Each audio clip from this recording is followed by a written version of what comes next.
স্বাগত ৩ মিনিটের খবরে।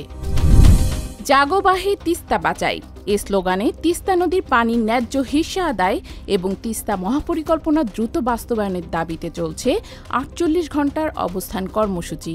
তিস্তাপাড়ে জেলা লালমনিরহাট, কুড়িগ্রাম, রংপুর, নীলফামারী ও গাইবান্ধায় একসঙ্গে অবস্থান কর্মসূচি পালিত হচ্ছে।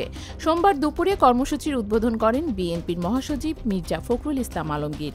দাবি আদায়ে টানা ৪৮ ঘণ্টা তিস্তাপাড়ে অবস্থান করবেন বিএনপি সহ বিভিন্ন রাজনৈতিক দল ও নানা সংগঠনের মানুষ। মঙ্গলবার সন্ধ্যায় এই কর্মসূচিতে ভার্চুয়ালি যুক্ত হয়ে বক্তব্য দেবেন বিএনপির ভারপ্রাপ্ত চেয়ারম্যান তারেক রহমান।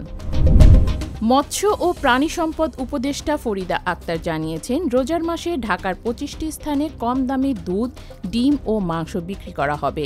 তিনি বলেন, জুলাই অভ্যুত্থানে যেসব স্থানে সাধারণ মানুষের সক্রিয় অংশগ্রহণ বেশি ছিল সেসব স্থানকে অগ্রাধিকার দেওয়া হয়েছে। এই কর্মসূচির আওতায় পাস্তুরিত তরল দুধ প্রতি লিটার ৮০ টাকা, গরুর মাংস প্রতি কেজি ৬৫০ টাকা, ব্রেস্ট ব্রয়লার প্রতি মুরগি ২৫০ টাকা এবং ডিম প্রতি ডজন ১১৪ টাকা দরে বিক্রি করা হবে। এদিকে খাদ্য উপদেষ্টা আলী ইমাম মজুমদার জানিয়েছেন, রমজান উপলক্ষে মার্চ ও এপ্রিল মাসে ১.৫ লাখ টন করে মোট ৩ লাখ টন চাল দেয়া হবে খাদ্যবান্ধব কর্মসূচির আওতায়। এছাড়াও ৩০ টাকা কেজি দরে ৫০ লাখ পরিবার চাল পাবে। এছাড়া ঈদের সময় ১ কোটি পরিবার ১০ কেজি করে চাল পাবে বিনামূল্যে। এই উদ্যোগ বাজারে চালের দাম নিয়ন্ত্রণে সহায়তা করবে বলে তিনি মনে করেন।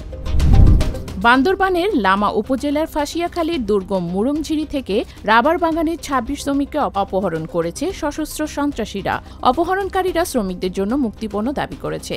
বাগান মালিকের কাছ থেকে মুক্তিপণ আদায়ের উদ্দেশ্যে তারা শ্রমিকদের অপহরণ করেছে বলে প্রাথমিকভাবে ধারণা করছে পুলিশ। এর আগে গত জানুয়ারি ও ফেব্রুয়ারির প্রথম দিকে ২ দফায় ১৪ জনের বেশি শ্রমিককে অপহরণ করা হয়েছিল।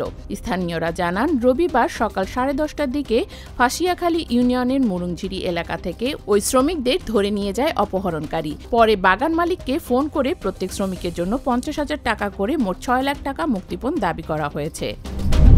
তৃতীয় দফায় আরও ১১২ জন ভারতীয় অবৈধ অভিবাসীকে ফেরত পাঠিয়েছে যুক্তরাষ্ট্র। রবিবার রাতে তাদের বহনকারী মার্কিন বিমানটি পাঞ্জাবের অমৃতসরে অবতরণ করে। ভারতীয় সংবাদ মাধ্যম এনডিটিভি বলছে, ফেরত পাঠানো অভিবাসীদের মধ্যে ৩১ জন পাঞ্জাবের, ৪৪ জন হরিয়ানা, ৩৩ জন গুজরাটের, উত্তরপ্রদেশের ২ জন, হিমাচল ও উত্তরাখণ্ডের ১ জন করে রয়েছেন। এর আগে প্রথম দফায় গত ৫ ফেব্রুয়ারি ১০৪ জন ভারতীয় অবৈধ অভিবাসীকে ফেরত পাঠানো হয়। সামরিক বিমানে করে এসব অভিবাসীকে হাতকড়া পরিয়ে পাঠানো হয়েছিল।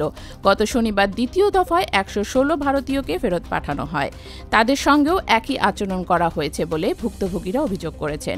তবে সবশেষ তৃতীয় দফায় পাঠানো ভারতীয়দের হাতকড়া পরিয়ে পাঠানো হয়েছে কিনা এখনও জানা যায়নি। ধন্যবাদ এতক্ষণ সাথে থাকার জন্য।